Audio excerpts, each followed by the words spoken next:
wait. Yeah, okay, now it's going. All right, so Western, you're saying.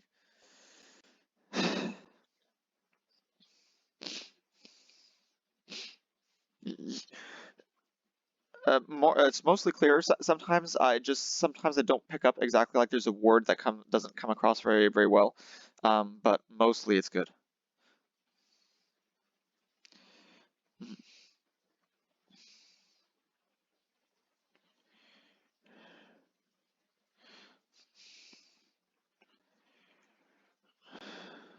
Mhm.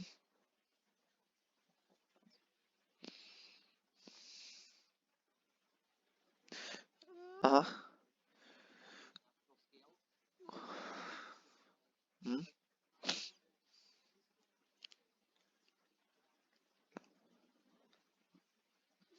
Well, yeah.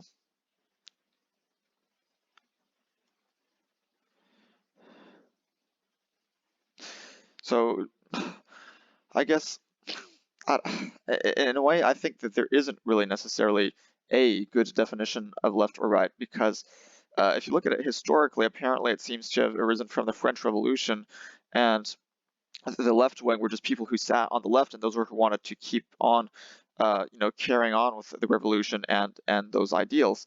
And those ideals weren't necessarily what we would call like left wing ideals nowadays. I mean, in many ways they were, but it was more just about sort of creating a more modern, anti feudalist society. It didn't necessarily involve, these more economic aspects that we would associate with left wing nowadays. Um, so in that sense, I mean, at the time there wasn't yet sort of a leftist movement like that. So in that sense, one could say that in fact liberalism is a leftist movement, because like from the perspective of the time when the term was first coined, I think you could, I mean, it would have sort of been part of what you'd consider a leftist movement, in as much as it was, pro like individual rights and pro like free markets and anti feudalism, anti like nobility and that kind of thing.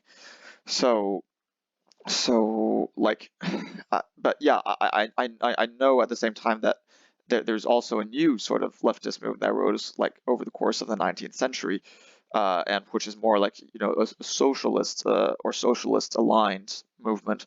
Um, and so I think uh, I'm not even sure if left or right are the right terms. Maybe actually just name it in terms of like what you actually believe, and not just not just use the left or right. Just say like, are you socialist or are you traditionalist or something like that, maybe. But I think I do agree, on the other hand, that definitely is important to make a distinction between like the liberal, which could potentially be called left, but also potentially be called right, and between actual more like socialist oriented kind of movements, which is what would be modern leftism. I think that definitely is important, and the way to make that apparent is to actually point out the major ideological differences between the two, and keep reminding people of them.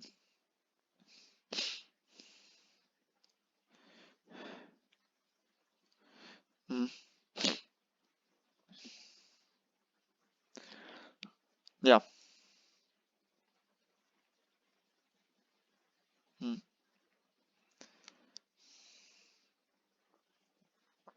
mm, mm, mm, mm,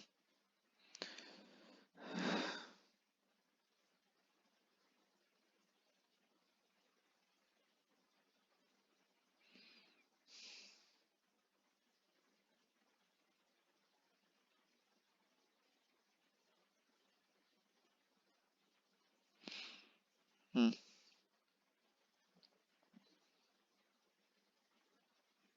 yeah. Mm,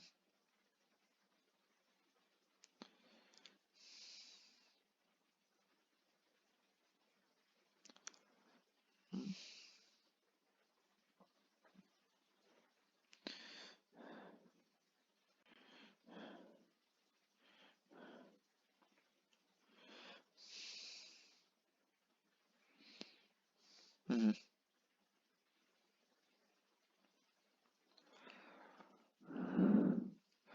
Okay. Okay. Yeah. Yeah, but yeah. Well, okay. Well, I guess it kind of depends on the issue, I would say. No. What wouldn't you agree that it depends? Yeah, no, well, I was just saying, don't you agree that kind of depends on the issue, the particular issue? I would say on some issues they do work together, and on some issues they don't. I would say because liberalism is, well, it's fun. It's mostly differs economically, and so on economic issues, obviously there'll be a strong disagreement. On the other hand, when it comes to things like ensuring people's rights and like safety from discrimination and that kind of thing, I think they're quite aligned.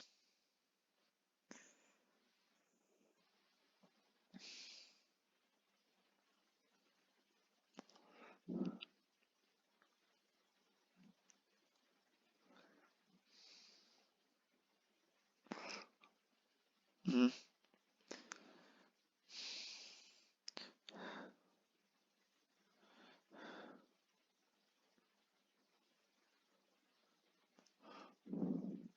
Hmm. Hmm. Yeah.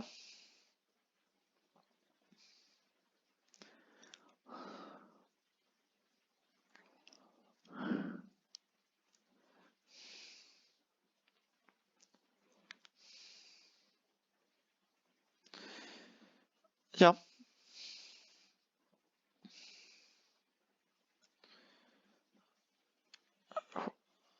Yeah. Yeah. Hmm.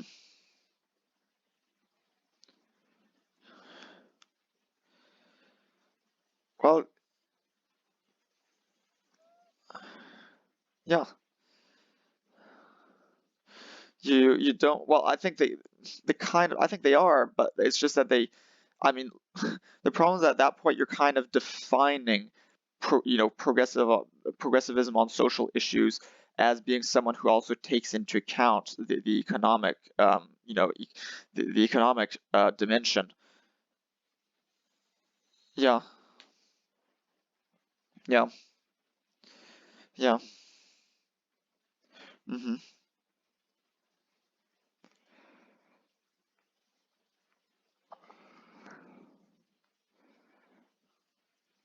Hmm.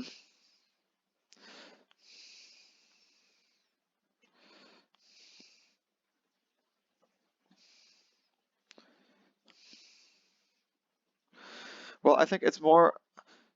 Don't you think it's more? My impression is that there is acknowledgement of systemic, like, discrimination, violence, whatnot. It's just that they like fundamentally they would like to overcome that. It's fundamentally that they want to create an environment that lacks those things and that kind of that gets rid of these these differences in groups. That it aims to achieve a sort of post tribalist society, post class society, and yeah. Well, not a post class. I think in terms, I mean, the point is that they want to not see class as an analysis, and I mean, in a way, I'm not. No, and I'm not even sure. Well, I think the problem is that here is that we're in reality these are multifaceted movements, and I think that we can't just say all liberals like this or all sort of socialists are like that. And so, mhm,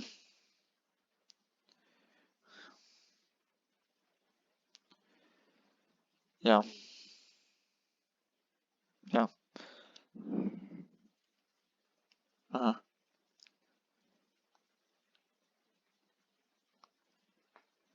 yeah, no, yeah, yeah. Yeah, I see what you mean by that. I definitely, I mean, I enjoy that analogy that you're making. It's just that I feel like genuinely many of these liberals who are like often quite, in favor of relatively, the free markets and the high inequality that it brings at the same time, they will actually be they will, issue a very heartfelt defense of like these, historically oppressed, groups of people, and they will very much be, quite earnestly in favor of like creating more equality between these different groups and doing whatever is necessary to do that. But it's the problem. I would say the problem is not that they don't really believe in that. The problem is that they basically believe that it's as long as there's like proportional representation of all these groups among the very wealthy and among the very powerful, and as long as there's just an equal proportion of also of poor people among each of those groups, then everything is fine. So the point is that they don't care about economic inequality. They'll just care about intergroup inequality. And once there's intergroup equality that's achieved, then they're satisfied, even if there is still a huge amount of inter-individual inequality within each group. And that is actually my biggest criticism of that kind of attitude. That's my biggest criticism of that kind of, what would you call it, like woke liberalism or something. And so that is a different criticism from what I think you are making. No.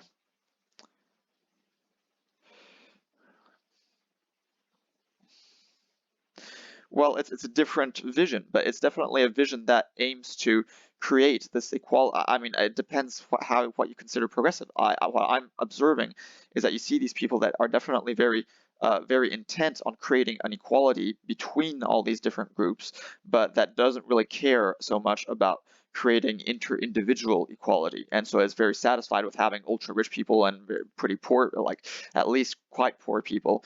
And on the other hand, it seems that all that they care about is creating the same proportions of rich people and poor people within each of these groups, racial groups, sexual groups, etc. And that is my biggest criticism.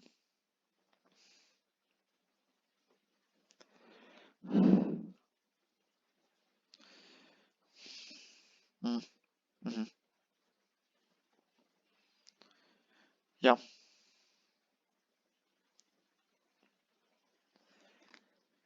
Mhm,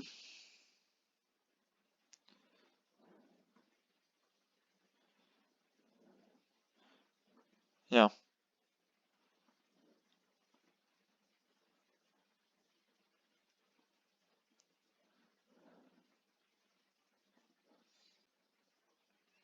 Mhm, yeah.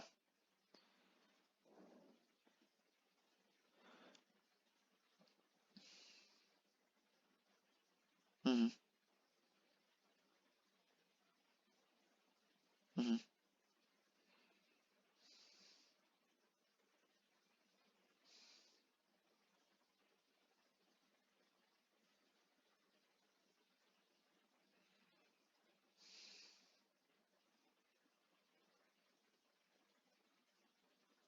mhm, mhm, mhm,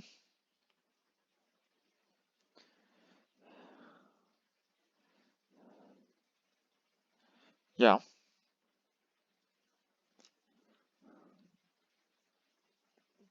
Mhm, mhm, okay.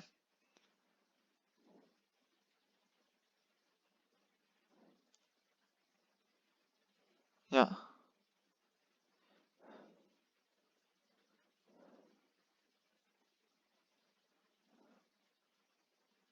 Mhm,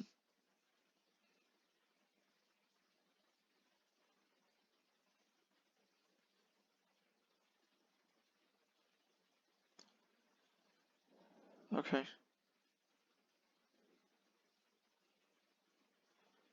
Mhm, mhm, mhm, yeah. Mhm, mhm, mhm, mhm,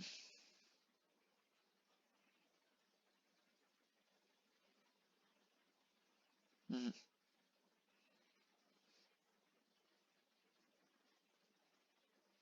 mhm.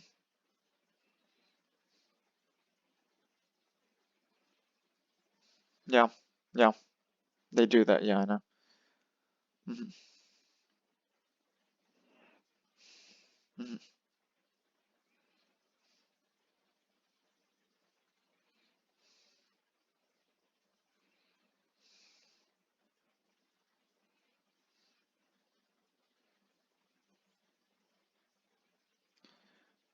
mhm.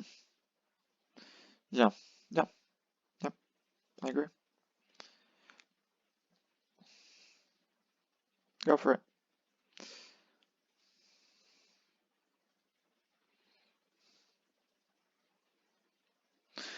I quite like it. I mean, I hadn't thought of it before, so I'll probably have to give it a bit more thought to be able to really say whether I agree or not. But I would say that, in my discussions, I mean, I would say that my own way of conceiving things is really much based on the idea that suffering is not only the number one problem in the world, but the fundamentally the only problem in the world. It's like the problem, and as such, then that is how my entire like philosophy, which then guides my policy, is based on. It's based on that fundamental recognition. And the funny thing is, when I talk with these conservative people, they don't agree with that, in fact, and they say that is like a weak moral position or something, and they're somehow they're unable to recognize that this like suffering is not it is a problem, or like is a main problem, and that should be what guides our ethics.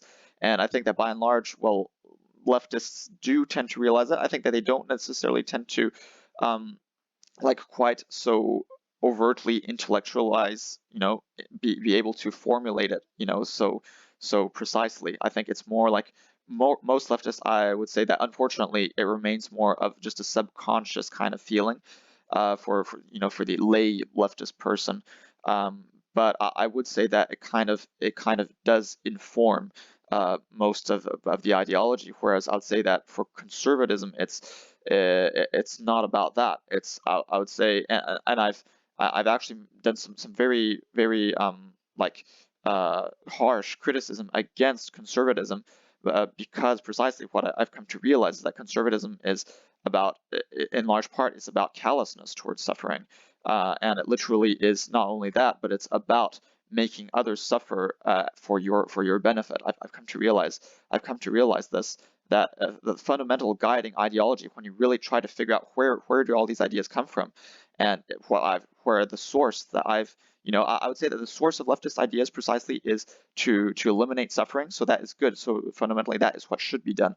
And I'd say that the source of like conservative ideology is basically to benefit, to make you individually and then also your tribe benefit at the expense of others, and to some extent even not just have everyone benefit. Like you'd almost be willing to make you yourself personally and your tribe benefit less than otherwise if it means that the other individuals and tribes can benefit even less. So it's about keeping a ratio between you and others and the other as high as possible. It's so like, for instance, if you earn $100 and the other earns $50, you might actually prefer instead to you earn $50 if the other can earn only $5, because then you've got a bigger ratio. You see, you've got a 10-to-1 ratio instead of a 2-to-1 ratio.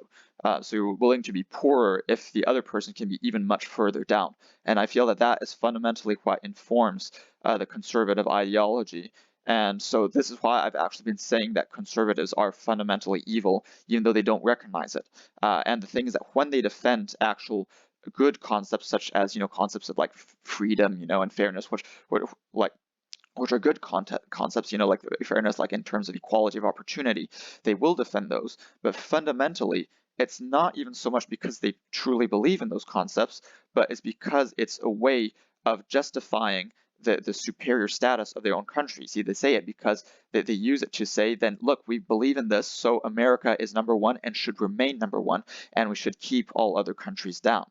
And so that is actually the fundamental motivation.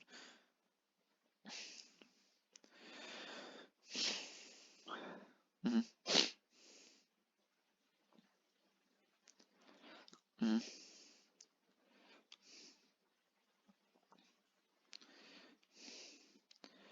mhm, mhm.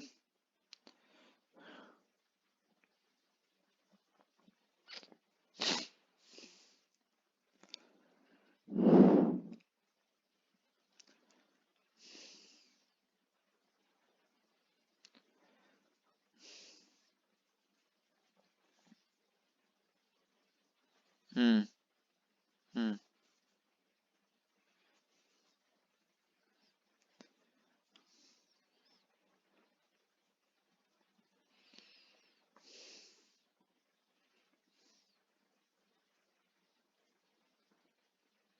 yeah, yeah,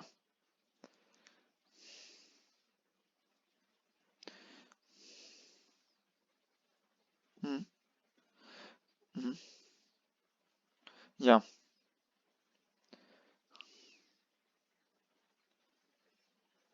mm, mm,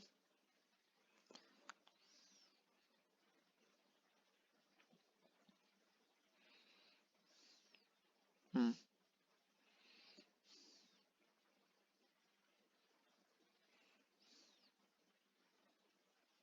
mm,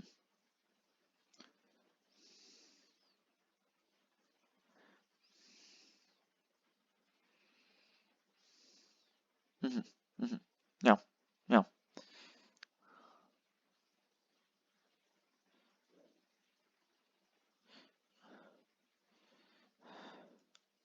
mm,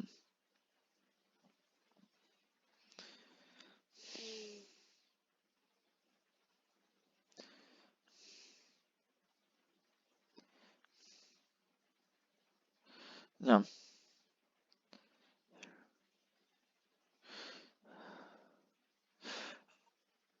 Well, I would say that I would actually counter that and argue that pretty much all conservatives are, um, or at least the majority of conservatives are in fact nationalistic. I mean, and if you look in other countries, conservatism quite very much consistently aligns with nationalism and employs nationalistic rhetoric. I mean, look at all these these sort of fascist light, people who got, elected to presidency in countries, in developing countries across the world, Erdogan, Duterte, Bolsonaro, etc.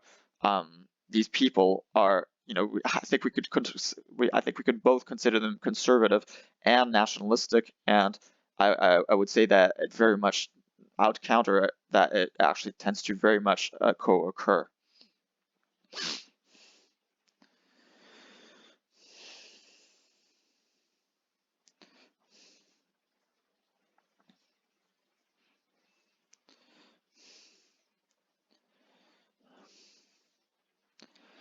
Hmm.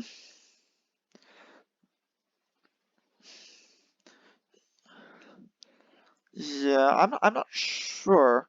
Well, like I was thinking, like the Khmer, in Cambodia, like that was, I would say that is a sort of very nationalistic left wing movement. Um,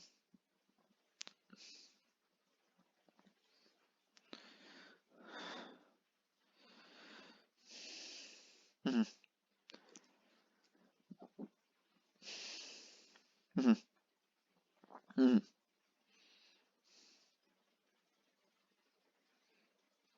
mhm,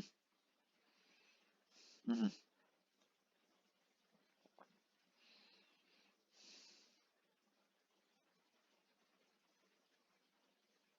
mhm, mhm,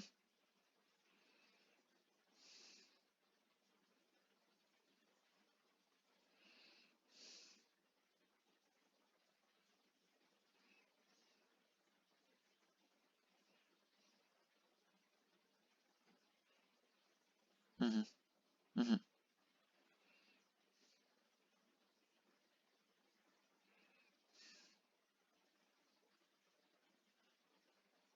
Yeah.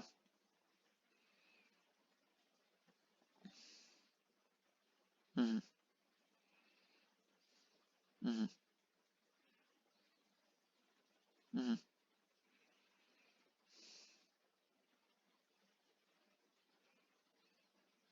mhm.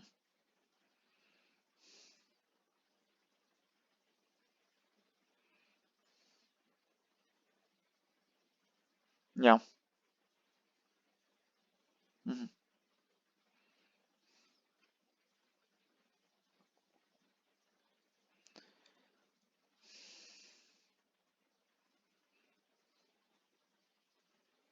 mhm,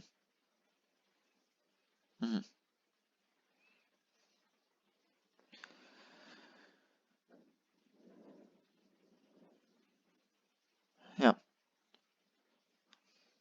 Yeah.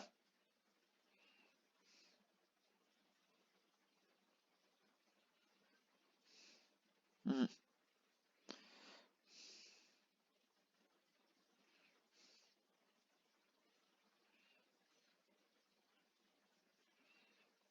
Hmm. Hmm. Hmm.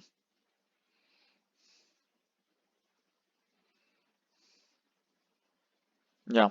Yeah. Absolutely.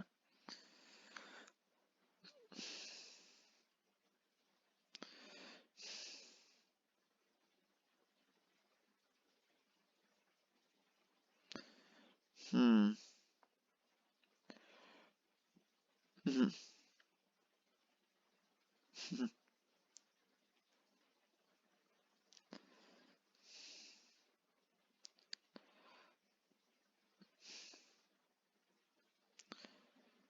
Yeah. Yeah. Of course. Yeah.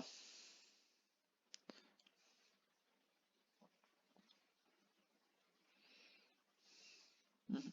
Hmm.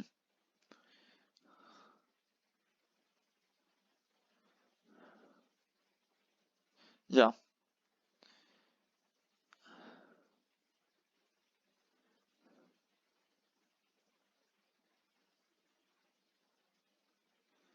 Hmm. Hmm.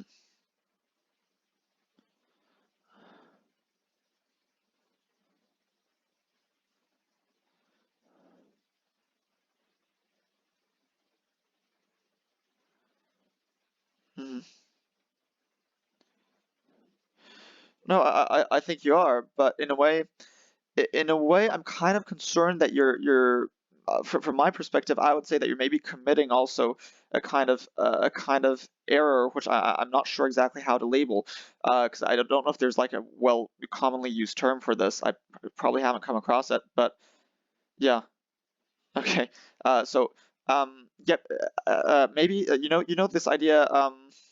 I don't know, we tend to perhaps often oppose most virulently the people who most resemble us. And I'm thinking, for instance, like the infighting that happens between like Shia and Sunni Muslims, right? Like they hate each other almost more than they hate other religions. I mean, which in any case, it's all wrong, but the point is that like in certain environments, you might actually see that they'll be more virulently opposed to like the opposing Muslim group as opposed to just completely different people.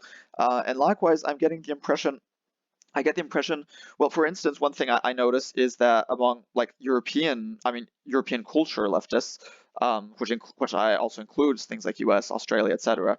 I mean, among those people, there definitely, for instance, tends to be a very strong sentiment against like against the right. There's a strong sentiment against the right, but wait, just let me finish it before I forget everything. Um, but on the other hand, they're very like extremely tolerant and even very much defensive of extremely like regressive and oppressive traditional values when they happen to not belong to European culture. So they'll be very tolerant of like values from Africa, Middle East, and Asia that are like extremely oppressive and misogynistic, homophobic, racist, etc. But because they're not like European, and so they were historically oppressed, and so we can sort of forgive them for all of that, and it doesn't even really count because it's just their culture and just expressing their culture. And I think that is a terrible, terrible mistake. And what I'm saying is that then you perhaps are my impression perhaps is that you're being a bit too conciliatory in this sort of same kind of spirit. You're being too conciliatory towards conservatives because they're kind of aliens. See, in the same way that like European leftists are going to be tolerant towards these other cultures, no matter how oppressive they are, because of their sort of removed sort of status. They're not the immediate opponents, which are the European right wingers. In the same vein, you see your immediate opponents perhaps, and maybe I'm mistaken, but my impression is perhaps that you see your immediate opponents as the liberal because they're actually ideologically closer to you, and then the conservatives, they're like so far like removed that you sort of see them in a kind of idealized, sort of quaint kind of idea, in this sort of you have this vision that ends up being more tolerant because they're so far removed from what you believe in. Uh, I don't I don't know. Maybe I'm mistaken, but I do think that there are definitely lots of people that do that, and I just would like to warn you, against that and make you aware of the potential pitfalls of thinking in such a manner.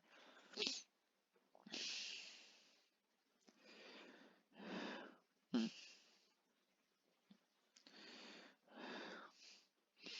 mm,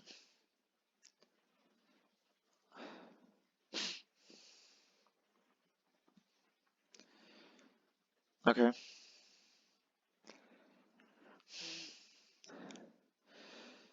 Yeah.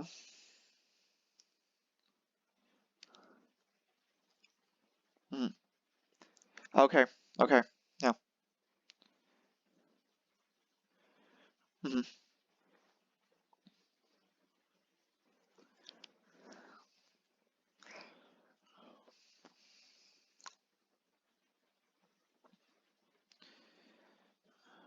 yeah. Yeah. Yeah.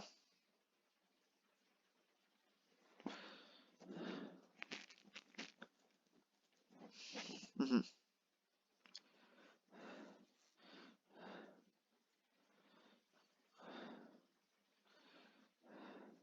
yeah. Okay. Okay.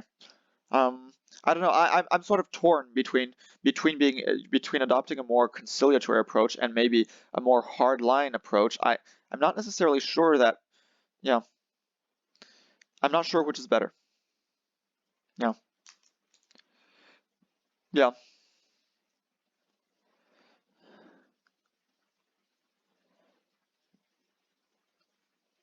mhm, yeah, yeah,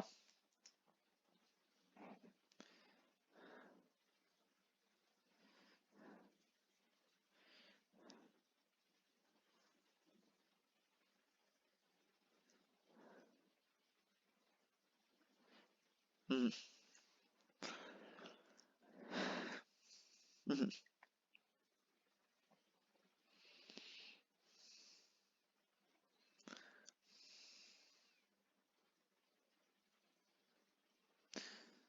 hmm,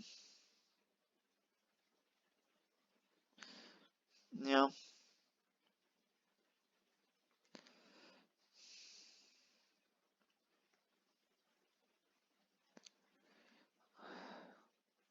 mhm,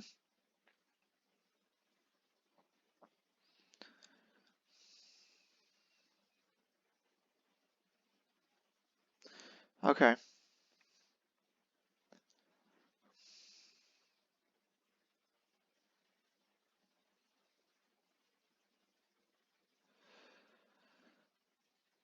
kind of both. Kind of really both. I mean, basically just any sort of progressive-ish movement that opposes itself to conservative values.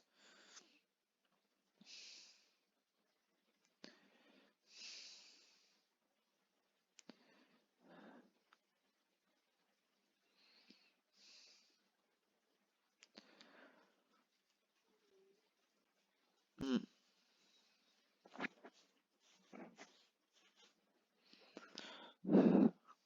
mhm, mhm, mhm,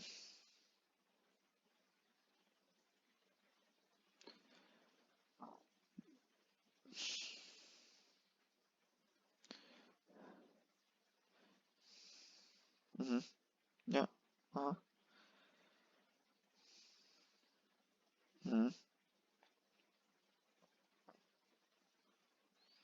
Mhm. Mhm. Yeah.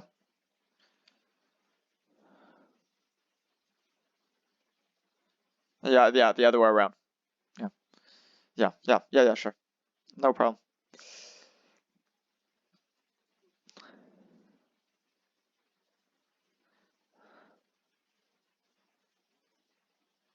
Mhm.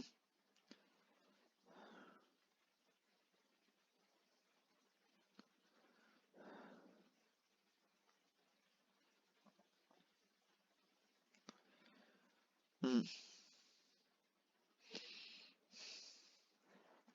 Yeah. Hmm. Hmm. Yeah. Yeah. Yeah. Yeah.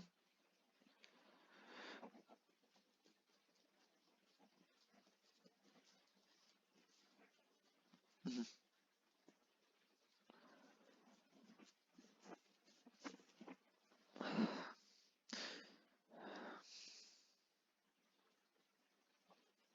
Hmm. Yeah. Hmm. Hmm.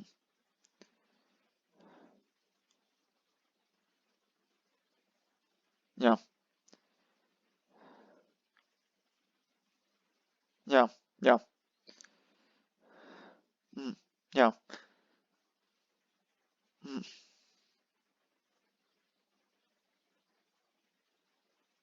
Hmm. Yeah.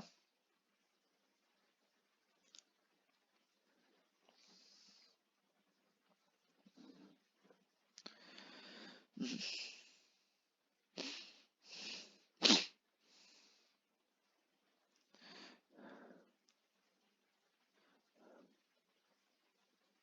Hmm. Hmm. Hmm. Hmm.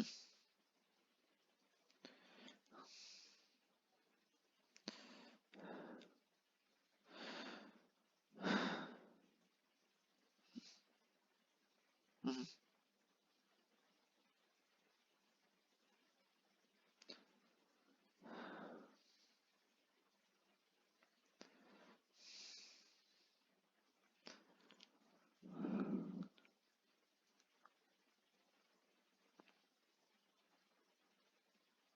Hmm.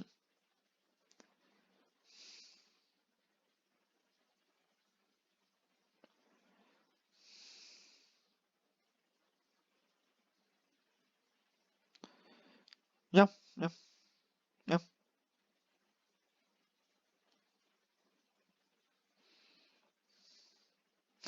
Well, I am, but yeah. I mean, I'm for that, but for I mean, I mean, I've talked about this on other you probably maybe weren't here. I'm I'm for well, not no state, but I'm for globalism, right? I'm for elimination of separatists, nation states. So yeah.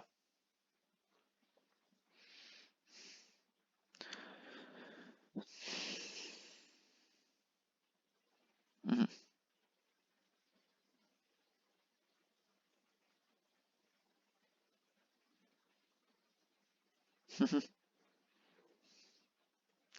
Hmm.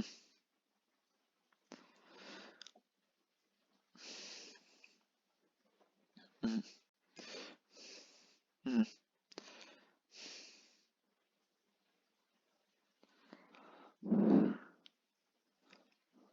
Hmm.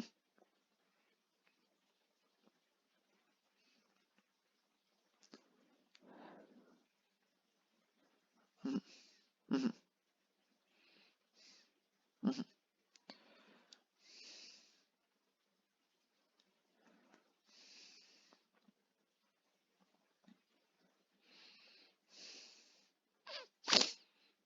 Hmm.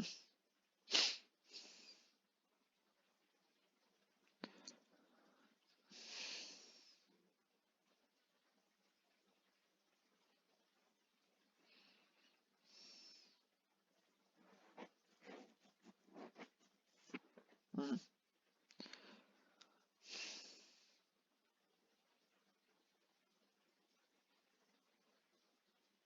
Hmm. Hmm. Yeah. Yeah.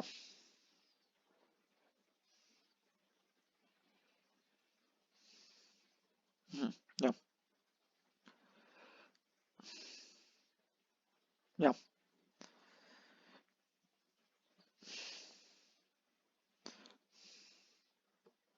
Yeah.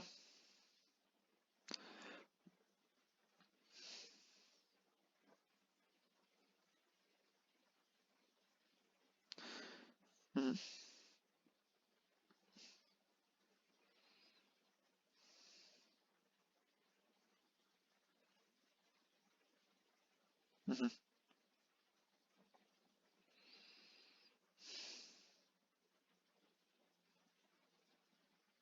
Hmm.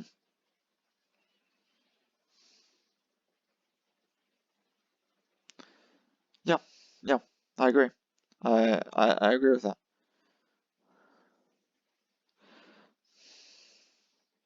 Hmm.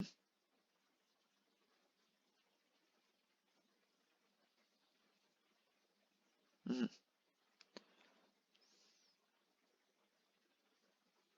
Hmm.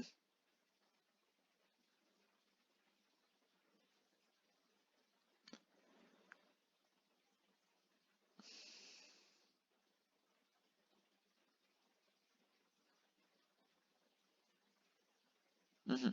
Hmm.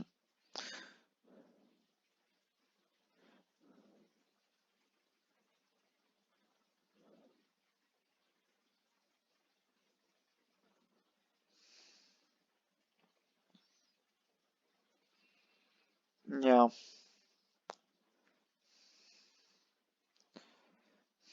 Hmm.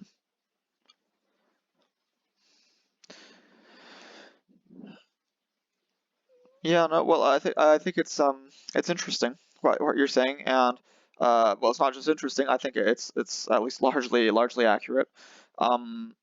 I would maybe just counter that it's maybe just a bit of both. Like, it's I think usually most things aren't black or white. It's like there are probably multiple reasons. There, yeah, there are probably multiple reasons. Yeah.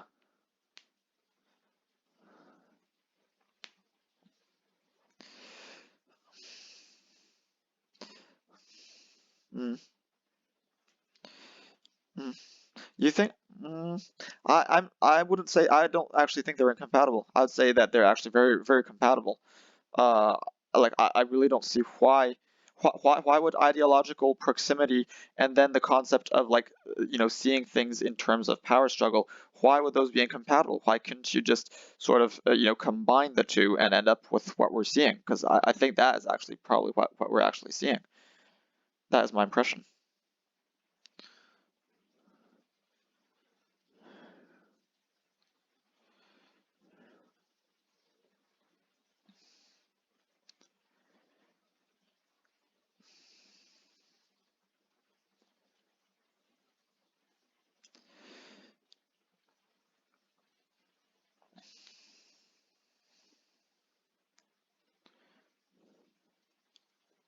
Hmm.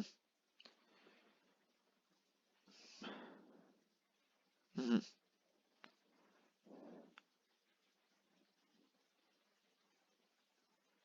Your audio is sort of less good now. Yeah, yeah, yeah. Okay.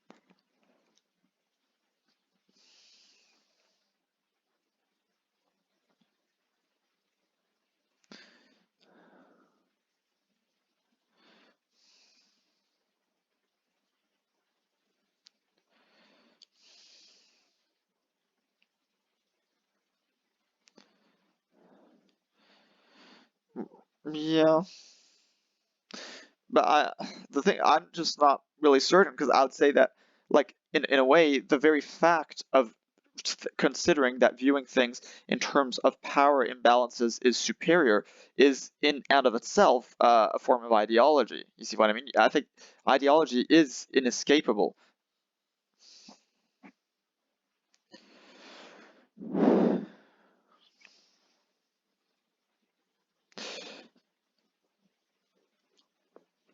Yeah, yeah, no, I know that, but the point is that yeah, I just kind of want to point out how, in fact, I mean, the very fact that you're saying that it's preferable to view things in terms of power imbalances is itself an ideology, and as such, we're definitely still dealing with ideology, even if that is not your lens of interpretation. And but because what? Sorry, I'm yeah,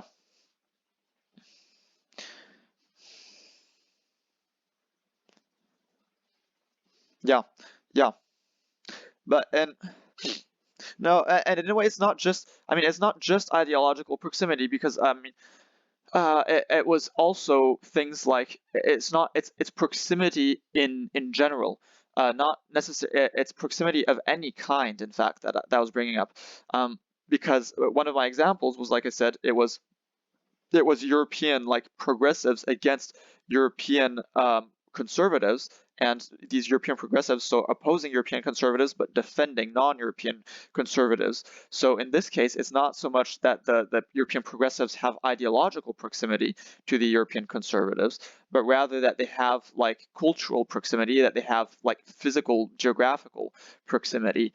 Um, and in that case, the proximity is of a different nature, but it's still a question of proximity. It's that I think that sometimes some people are seen as so different, whether it be ideologically or culturally or whatever. Sometimes other people are seen as so different that you don't even get mad at them when logically you should. I think there very much is a component of that in this sort of progressive defense of non-European culture. And yes, absolutely.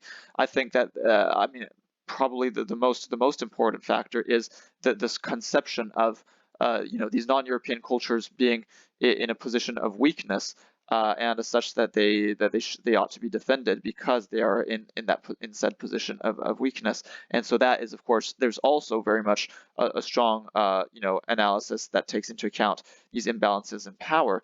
But see, what they fail to do is that they also fail to take into account that by and large, things like conservative non-European societies, they're not being like constantly directly oppressed by Europeans, as was maybe the case in the colonial period. Now they have their own societies that largely exist independently. Of course, with some amount of European culture interference, but I mean, by and large, they're just kind of doing their own thing.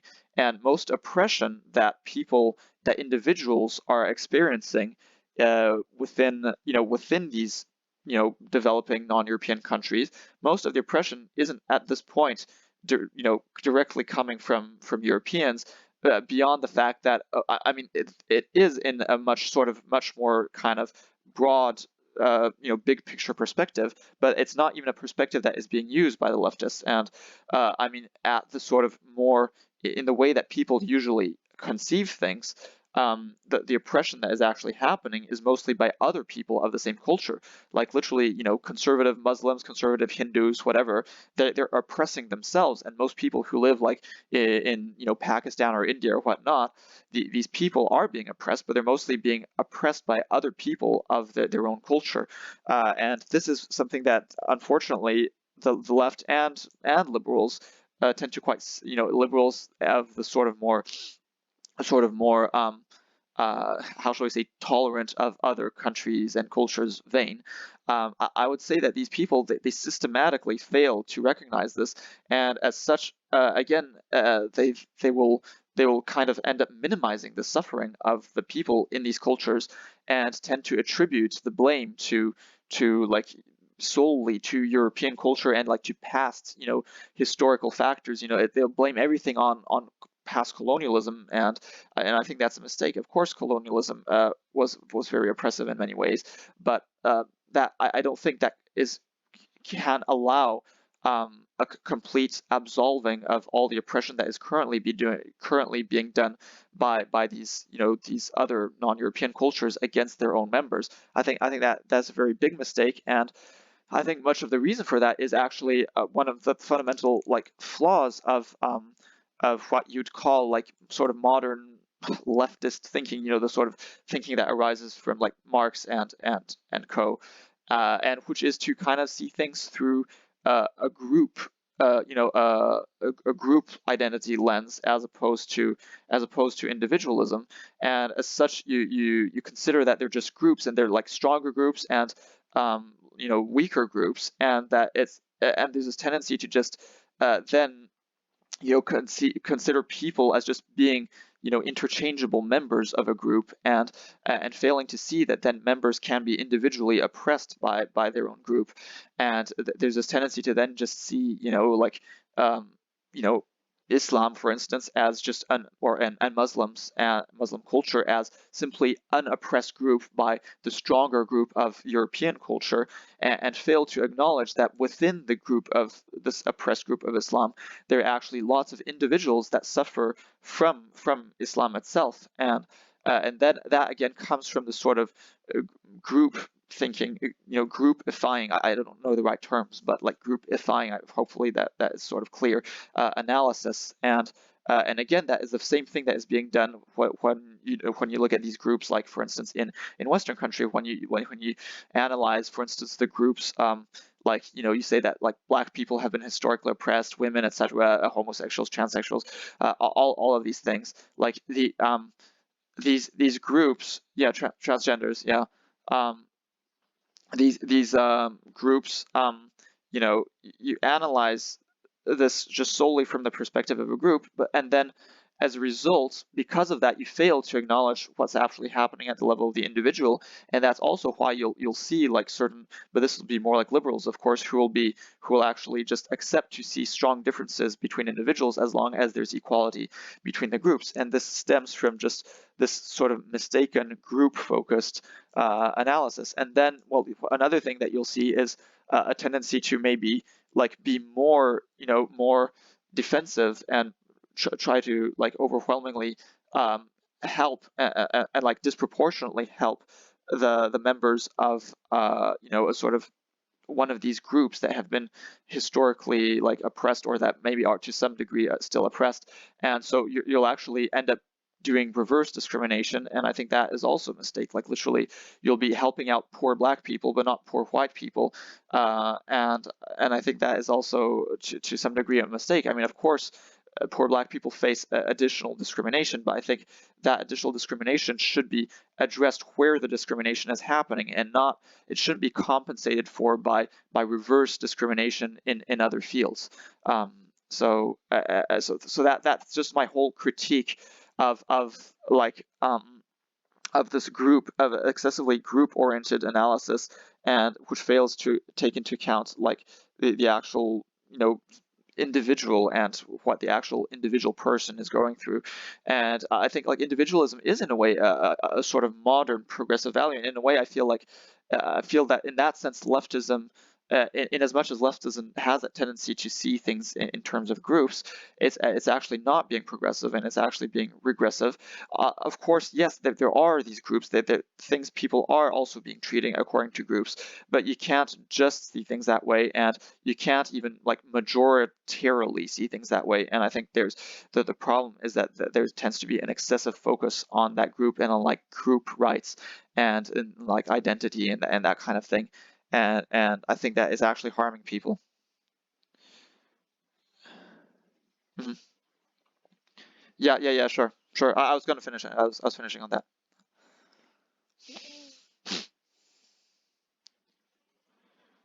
Yeah.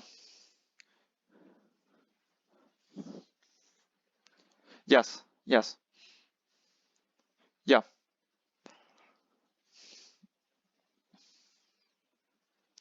What brand of shirt? But I have no idea. Just some sort of non-brand store bought thing.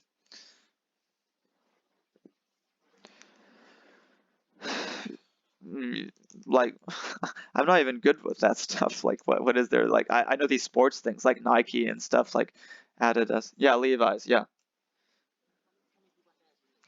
Yeah. Yeah, I recognize that. Yeah, I recognize that. You're better at me than this. But yeah, I know these brands.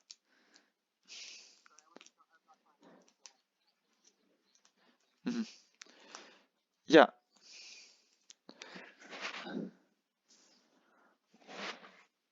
what you're bringing. Well, no, but I get your point. Your point is that those names are like European names, so that they're like the founders of these things were Europeans. Uh, I guess that's what your point is.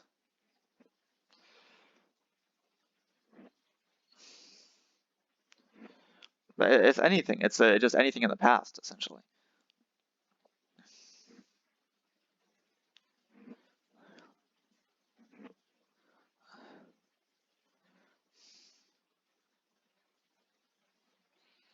Hmm. Yeah. Well. Yeah. Well. Also in that sense. Yeah. Yeah.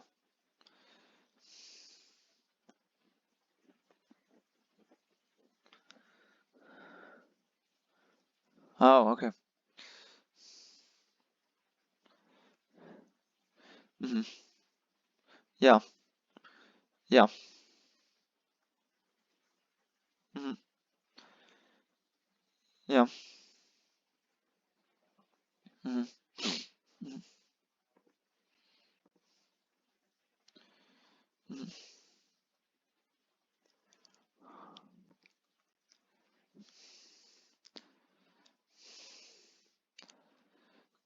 Yeah, that's where I disagree. I really utterly disagree, and I think that's one of the sort of main mistaken analyses of the left is to think that it's actually like caused by the like Europeans directly, and it is indirectly, and it's not caused. It's not even caused by Europeans or by European culture.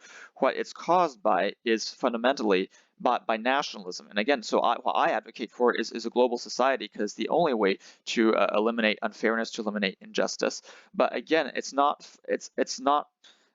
okay, Europeans, the only reason that they're sort of more culpable is because, yeah, they end up having more power, but it's not intrinsically like they're more their fault. It's just that they ended up being in more power, which means that they would also have more power to stop it. They have more power to benefit from the status quo. They have more power to exploit.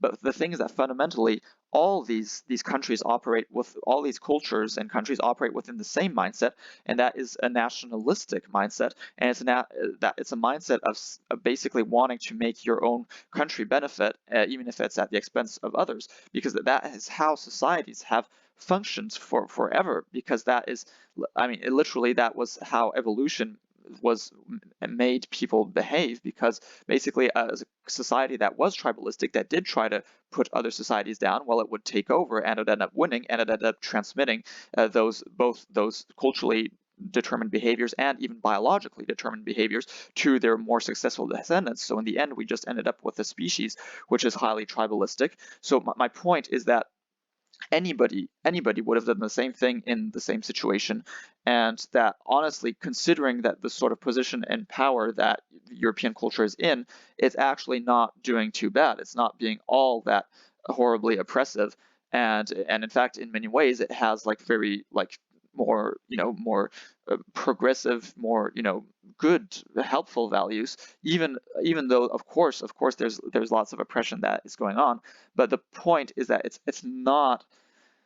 I think it's a mistaken way of seeing things. That's just like Europeans are oppressing other cultures. No, other cultures are also inherently oppressive. Other cultures are even more inherently oppressive, and to the extent that they're not oppressing, that they're not engaging in oppression, it's simply because they're in a position of weakness. But I like to see things from like the perspective of the Orwell's book Animal Farm. Everybody is a potential oppressor. The pigs who were oppressed, then they end up oppressing everybody else when they get the chance. I think that the people in Africa, etc., these people are potential oppressors, and in fact, given the power that they are more oppressive. Like they're literally for the amount of power that they have, they are more oppressive than Europeans, and it's really Europeans just end up having more power. So that is the only thing.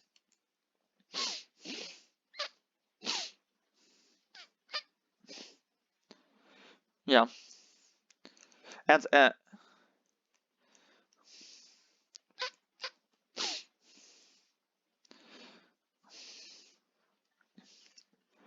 uh-huh.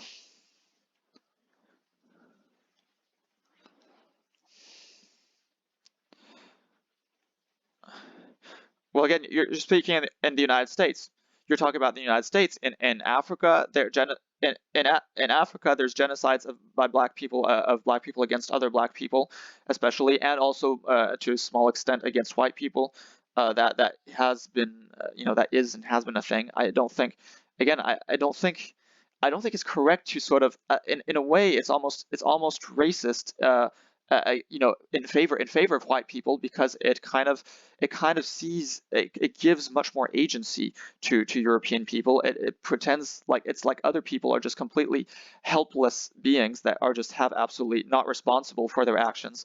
And meanwhile, Europeans are responsible for everything because they are actually superior beings that somehow, that they're, other people are just like children, so we can accept that they make mistakes, whereas Europeans are more advanced, and so they're responsible for everything. This is a sort of a classic misconception. I think this is really genuinely a problem. This Yeah, this denying of agency to other groups.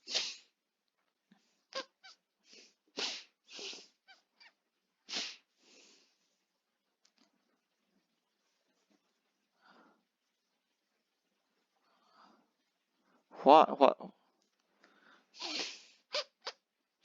Hmm.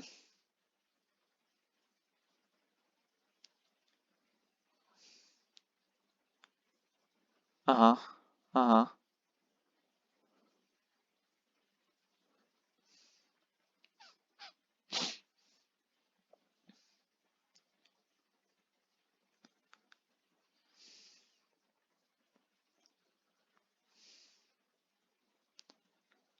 Hmm.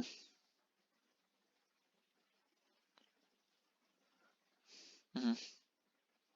Hmm.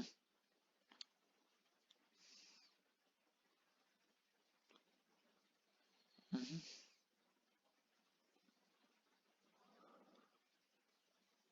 Hmm.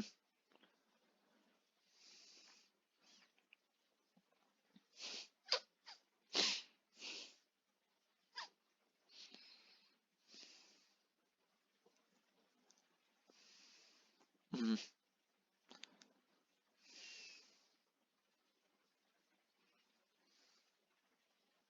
Hmm. Yeah. Yeah. Yeah.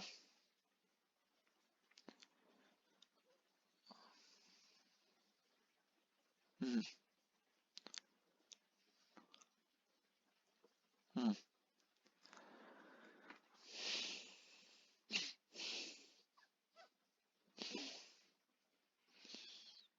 Hmm. Yeah. Hmm.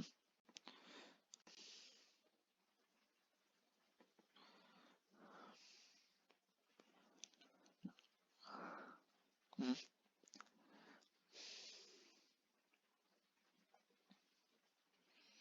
Hmm.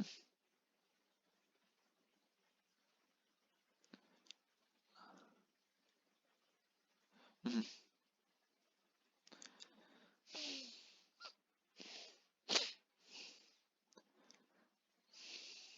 Hmm.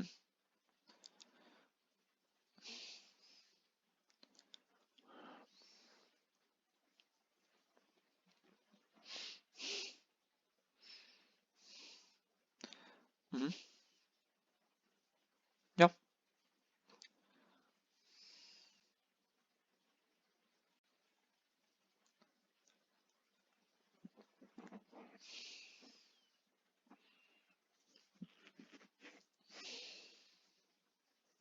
Hmm.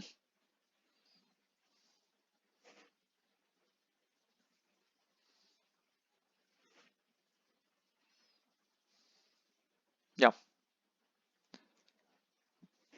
Yeah. Yeah. Hmm.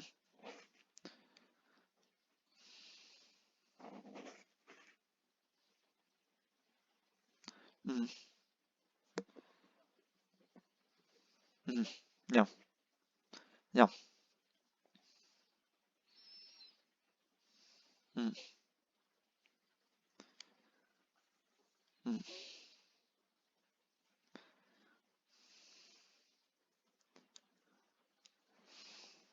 Yeah. Yeah. I agree. I agree with that.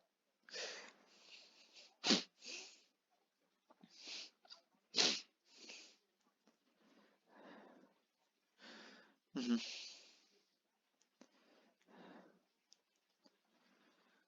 Mhm.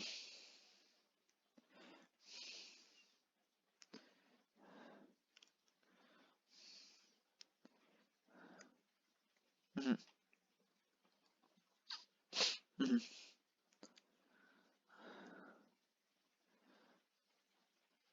Mhm. Mhm.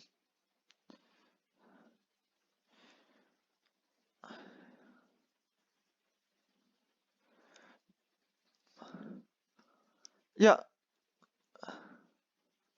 yeah, I was talking more about that. That was more what I was referring to. Yeah.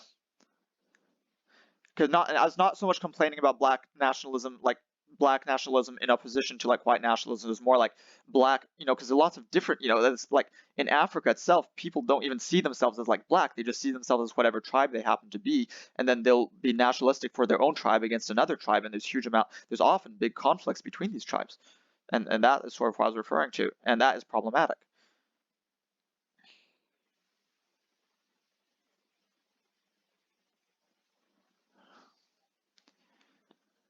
I think it's not directly at the cause of Europeans. I think that is very much a mistaken analysis to think that what do you think that really think that before Europeans came and colonized like Africa, do you really think that everybody was just living in huge peace and harmony and everything, and that like literally if Europeans hadn't engaged in colonialism, that like Africa would be like a super technologically developed place? No, that is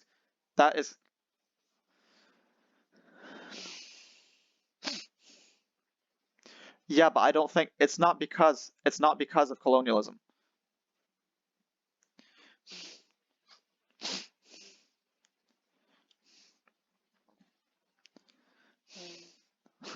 Yeah. No, of course they affect the present.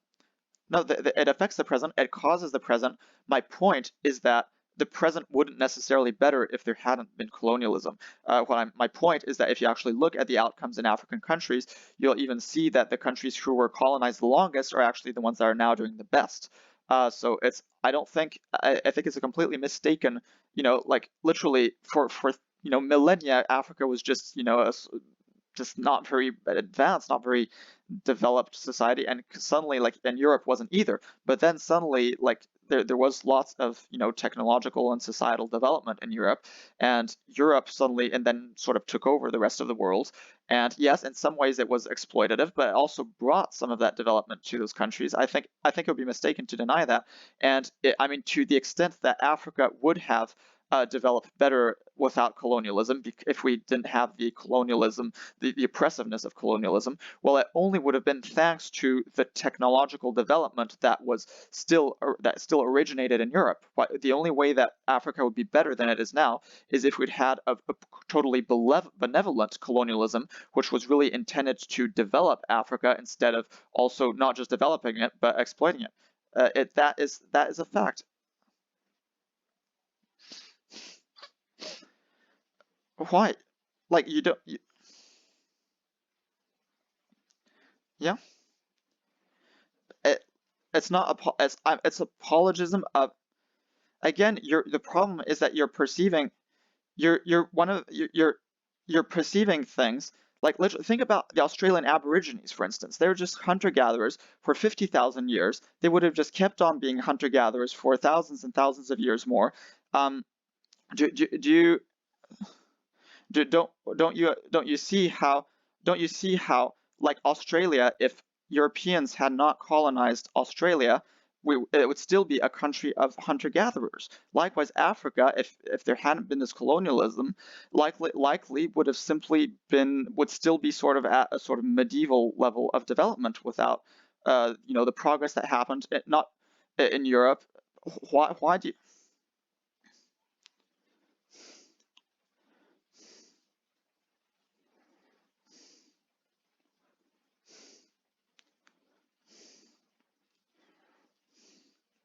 it's not it's not race realist, it's more.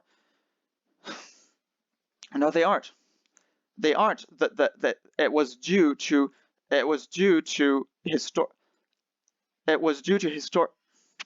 okay, whoa,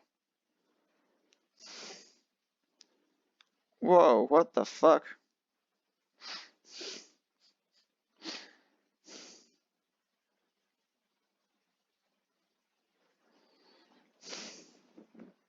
That is ridiculous. Raskolnikov, you're totally wrong. Like, why do you think that Africa would have happened to develop at the very same time? Like, that is a complete mistake.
So what'd you say? Um,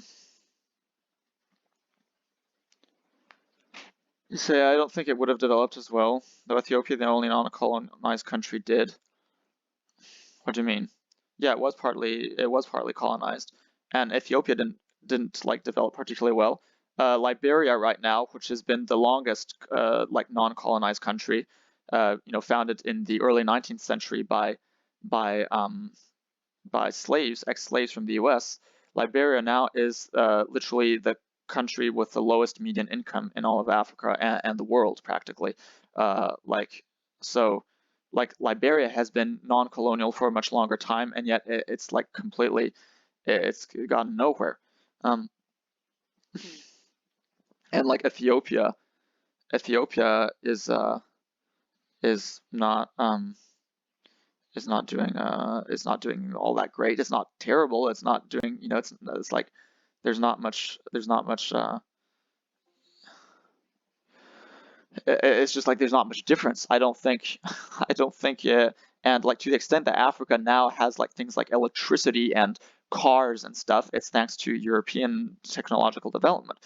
And it has nothing to do with like inherent superiority of Europeans. You can read again. I really liked Guns, Germs, and Steel by Jared Diamond, and that like can explain how Europeans ended up in that position of more development, which of course brought them more power. But I think considering, I mean, all countries, yeah, all countries are like that. Like all countries will tend to, try to benefit at others' expense. That's just how tribalistic people work, and there's that tribalism everywhere. And it just makes no sense to say that like Europeans are inherently like more, worse for this. No, it's not that. It's that they ended up having more power because they looked into it thanks to all these different factors, and there was a sort of determinism to that happening, and so then they took advantage of that. But that technological development was also very good because it enables us to like also like computers. Like if there hadn't been that technological development, we'd still be, we'd have to wait for technological development to happen somewhere else, which would have happened at a later time, and we still wouldn't have computers for now. Um, so yeah, and you say like yeah. And so Elaine Marvin says, we don't care about the war between Israel and Palestine because if countries didn't exist, there wouldn't be a war. Yeah, again, that's the whole point. Is that like for me, it's just a silly conflict. Just get rid of religion, get rid of like this tribalistic thinking, and get rid of the countries that derive from that, and then then you won't have a problem anymore. And you say we're not calling the people evil or calling the religion evil. If the people follow an evil religion, they're evil. Yeah, again, exactly. We're not. I mean, in fact, I said they are evil. The people are evil because they adhere to that religion, but they're not intrinsically evil, and they don't understand that they're being evil. See, that is my point here. I mean, in as much as you follow evil, you're kind of evil yourself, but it's not like intrinsic. It's not like you're biologically evil and there's nothing you can do about it. No, you can literally just stop worshiping a god that is obviously a super despotic, authoritarian piece of shit. That is what I'm saying. And you say we aren't are anarchists? Yeah, no, that was definitely yeah. It wasn't when I said a no state solution. It's not like it means a no local state solution. Obviously, there needs to be some kind of state to just make things work. I mean, all functional societies now have a relatively strong state, and I don't want to get rid of that. So it's not an anarchist no state solution. What I mean is just to create a global society with like a global state, and no local state. Raskolnikov says, if people do heroin or meth, are they evil? Um, no, I wouldn't say. No, that is not the same. When a person is evil if that person willingly inflicts suffering onto others, or if that person willingly like tries to, to make, yeah, it willingly just chooses an option that doesn't eliminate the suffering as much as possible, that doesn't maximize the well-being of people as much as possible. Um, so yeah. Um, again, for some reason, there's this tendency to just continually see everything in terms of groups and everything in terms of European aggressor, and that is really mistaken. Yes, in practice, there was an exploitation of non-Europeans by Europeans, but to think that that Africa would be some sort of super developed and wealthy like place if it hadn't been for European colonialism is just utterly mistaken. That doesn't mean that there wasn't a huge amount of oppression, a huge amount of like suffering and like deaths that were inflicted by European colonialism. Of course there was. I'm just saying that ultimately I don't think Africa would be like better off now if there hadn't been colonialism. Yes, the history has an influence on the present, of course, because it's just like a flow of time. We are the futures. I mean, we are history for the future right now. And of course, like, and if you look at it from a perspective of like in the United States, black people being poor on average, sure, that is owing to historical factors, and it's owing to past discrimination, and to also a more moderate amount of ongoing current discrimination. But that discrimination, I mean, it's not the sort of moderate amounts of current discrimination, which is mostly responsible for the fact that black people tend to be much poorer. It's mostly a sort of a consequence of past discrimination. And of course, that is something that has happened, and it's something that's unfortunate. But currently, I mean, if you're a poor white person, you're also poor. And the reason you're poor is largely the same reason that a black person is poor, and that is that poor people just tend to stay poor because there's not all that much social mobility. Um, but that is at that point it has become an economic issue and not a racial issue. The reason black people are poor now is an economic issue overwhelmingly, and only much more moderately a racial issue. Yes, there is a certain amount of ongoing discrimination, um, and that is problematic, and that should be eliminated. But by and large, it's an economic issue, and the issue is simply that poor people tend to stay poor, and then just the issue that there are poor people and there are rich people, and so again, it all just boils down to economics at this point. Once you've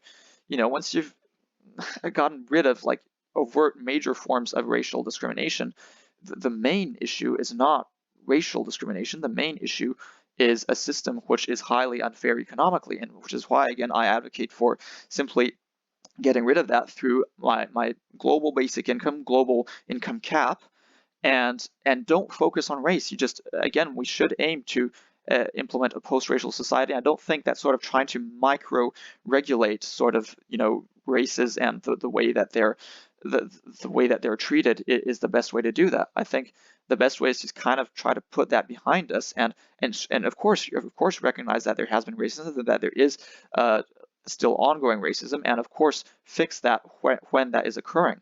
But really only what we should focus on is to eliminate racism at the point that it's occurring, and not try to then sort of retroactively try to correct that racism in other domains, like through affirmative action. That is a mistake, because then you're actually just engaging in like reverse racism at that point to try to correct instances of your more typical racism. I don't think that is a good solution, because in practice you will end up discriminating against other groups instead.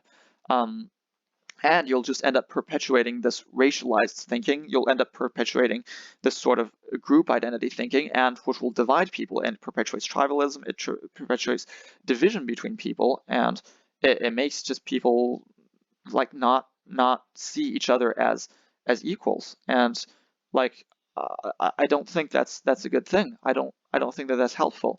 I mean, I was at school. There were a few black people at school. I didn't see them as like different people in that sense. I mean, I think I was pretty race blind, except like if they had actually acted like sort of stereotypical black person. At that point, I wouldn't have seen them as equal. So what I'm saying is that if we're gonna treat them differently, then we're gonna see them differently. If I'd known that, for instance, a black kid had been able to like get better grades or something because that kid was black, and that kid's grades were artificially bunged up from being black, I think that would have created resentment among other kids, and we would have actually not seen that person as an equal anymore, and that would have actually called for discrimination. And I think that would definitely have been a bad policy. I think of just myself. I think of my black classmates. If they'd been giving better grades for being black, you can bet I would start to sort of no longer feel the same just solidarity towards them, and I would start seeing them as a sort of different category. And I don't think that is a good idea. I think that would be a mistake. And likewise, if we're going to let them do anything that's sort of differently, if we're going to hold them by different standards, again, that will fuel resentment, and like rightly so. If like you're literally saying that like a white person like isn't allowed to like wear dreadlocks because that white person is like that's cultural appropriation, then you're gonna like sort of feel resentment. Like you're gonna feel that is a sort of funny special category of person that sort of has to be treated. It turns that person into an alien. If you give special privileges to black people, it turns them into aliens, and it eliminates the solidarity that we want to create between them. So that is very, very much a mistake. That is a mistake. I don't think that is a good idea. And so this is what I'm saying. It's this racialized way of seeing things, this group identity way of seeing things.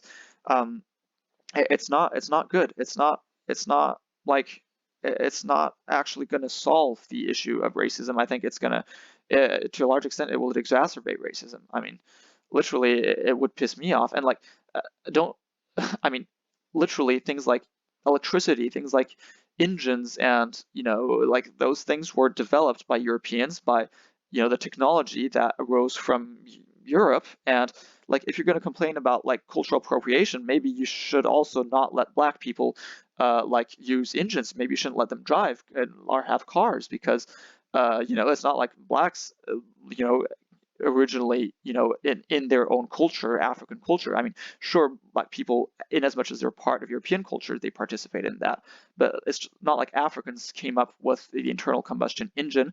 It's not like Africans came up with electricity. So if you're going to complain about cultural appropriation, maybe you should just make them live like the Amish, because like otherwise, like, I mean, you see what I mean? You're and so then you're saying, oh, well, yeah, because it wasn't fair because Europeans were more powerful. But yeah, but they're more powerful because they came up with like great technological advances that actually benefit everyone also. So yeah. Um, and so you say heroin or meth are pretty bad things. So in as much as you do heroin or meth and you know that you're then going to get health issues, and you know that other people are going to have to pay for those health issues, and you know that, and you like have the willpower to not consume those things, then you could, I guess, be considered to be evil. However, in practice, most people don't most people who do heroin or meth, they're addicted, so they're not able to not do it. So in that sense, I don't think you could say that they're genuinely evil. You could say a lot of the ethnic conflicts in Africa were made worse, if not caused, by European colonialism. Look, conflict has been occurring all the time. They've like to sort of negate the ignore this fact that there is that there hasn't just been ongoing tribal conflict just forever everywhere. It would be completely mistaken. Maybe some conflicts were made worse. I bet that some conflicts were also made better. Like literally by putting people within the same country, and by sort of creating larger units, you might actually eliminate some of that tribal conflict. You say Europeans enforce borders that can directly be correlated to incidents such as the Rwandan genocide. The point is that by and large conflicts are really occurring. Maybe some conflicts were exacerbated. Sure, sure. At the same time, my guess is that it can also create a bunch of inter-tribe more solidarity by putting all these different tribes within the same country. So yeah, yeah. Um,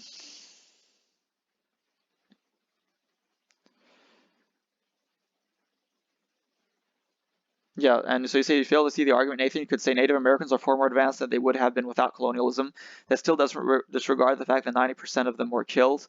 Um, yeah, of course, I'm not denying that. Of course, that was a terrible thing. Uh, and I mean, there it was also a result of, it wasn't just, partly, largely it was disease. In fact, lots of the deaths were caused by disease, and that's not really anybody. It's nobody's fault that they died just from diseases that they weren't able to, um, that they weren't, resistant to those diseases. But no, it's not that I'm in favor of colonialism, but I'm in favor of like technological development. Yeah. And so in as much as like, Europeans actually sort of created that technological development, then spread it across the world, well, that was actually a good thing. You see, African tribes had fluid borders that were fought over, but colonialism forced parts of various tribes were forced into the same areas. Yeah, but to some extent, you could also say that that's a good thing, because it makes them mingle, it makes them sort of, appreciate each other. Um, so we could probably get a much better debater to debate on you on this if you want. Just send me a message in Discord. I'm gonna go watch this other guy's stream. Yeah, if you want me to, sure. Okay.